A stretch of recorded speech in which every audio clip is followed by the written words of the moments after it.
NHS funding could face its biggest real-term cut since the 1970s as part of the Chancellor's budget later today. Well, the health service could see a 1.2% cut in spending, worth around £2 billion, as critics call for Jeremy Hunt to prioritise public services. Joining us now to further discuss this, former NHS Trust Chairman Roy Lilly. Good morning to him, and former President of the Royal College of Nursing, Anne-Marie Rafferty. Anne-Marie, let's just start with you. Let's talk about the NHS. All we hear about with the NHS is there isn't enough money, and other people say it's badly spent.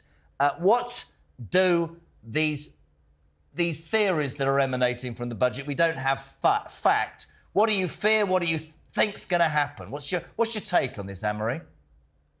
Well, first of all, thank you for inviting me to the show. But can I just say I'm speaking in my capacity as a Professor of Health and Nursing Policy at King's College London. I'm not a spokesperson for the Royal College of Nursing.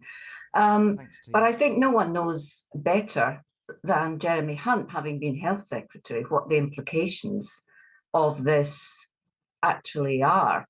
I mean, it's going to really exacerbate all too well-known problems, really reducing the backlog from COVID. We've got the slowest recovery of any country in Europe from the pandemic, and that's not going to help the pay disputes and, of course, you know, the staffing shortages, which have been crippling the service for at least the last 14 years.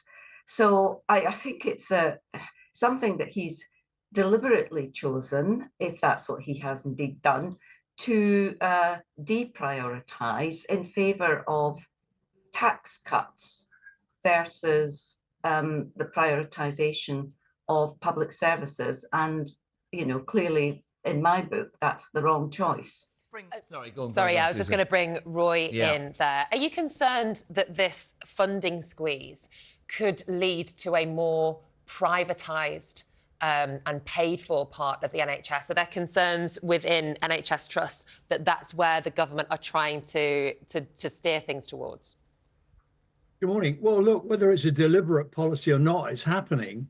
I mean, already the number of what's called self-pays in the private sector has gone up from about 9% to over 15%, the size of the market. It's grown enormously. So a lot of people, what we're finding is a lot of older people who are likely to need a new hip or a knee or a hernia or what have you, they're dipping into their pension funds because the pensions regulations have changed, so you can take cash out of your pension fund, and a lot of people are self-funding for a hip or something like that they're waiting for, particularly cataracts. We're seeing a huge amount of cataracts being done in the private sector as well.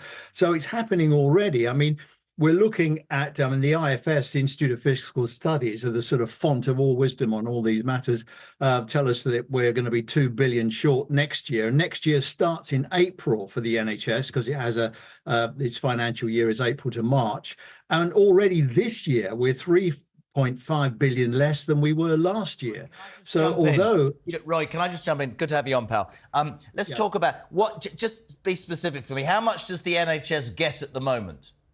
161 billion. So we're talking about a cut. We're talking about sort of 2% off that, and people will quite rightly look at the public sector and say this isn't working. Quite interesting what you said about from an NHS point of view that older people are dipping in. We have an older population, obviously dipping into their pensions, cataracts, hip operations, that sort of thing. Interestingly, without making this political, lots of noise from Wes Streeting. In many people's eyes, the incoming health secretary, Labour will win. I don't know if that's going to happen.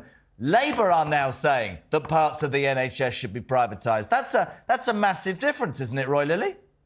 Well, I tell you, they did it before. I mean, I go back to when Alan Milburn was the Secretary of State for Health. Tony Blair was the Prime Minister, and there was a huge push to get the private sector involved at that time, and the rules were changed.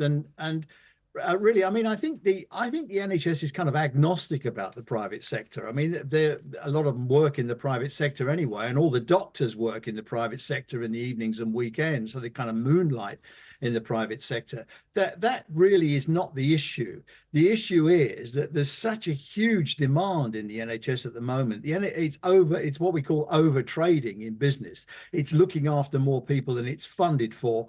That's the difficulty. And as someone who's run a trust, when the pressure is on you to get your budget in balance, which is what they're doing at the moment, they're forcing trusts to try and balance the books. All you can do is to slow down what you're doing.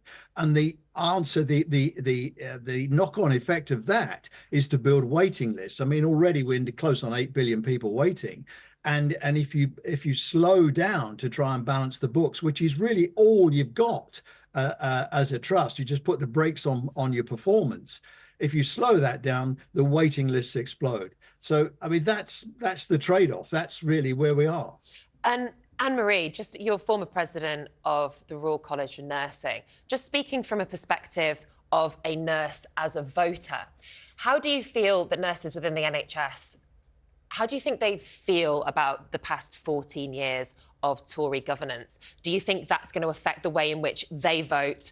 The budget that comes up today, obviously we're discussing the fact that there doesn't seem to be a lot to support the NHS. But what about people who work for the NHS? Do you think their trust in this government has changed?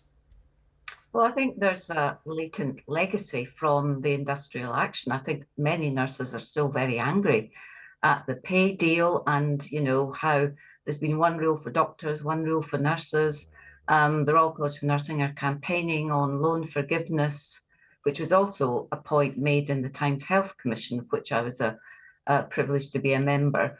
And, you know, we've got 22% drop in students applying to come into universities. Clearly, that entry point is important for the pull-through pipeline into the workforce. But, you know, in order to really fix retention, we've got to help fix pay, whether that's a separate pay spine. There's got to be more money going in to support nurses' pay, because the majority of people, 61% of people on band 5, that's the lowest banding in Agenda for Change, are actually nurses. So we're dealing with a sticky floor here, never mind the glass ceiling. And that's not a situation that will promote retention and sustainability in the future. Anne-Marie and Roy, thank you. I was interested, just very quickly, Nick, Roy said, we're looking after more people than we're budgeted for. I wonder why that is. It's interesting, isn't it? Listen, it's an ongoing thing. Nobody knows what's going to happen with the budget, but certainly the impact on the NHS could be important. We'll give you all the details throughout the day. Thank you, gang. Brilliant.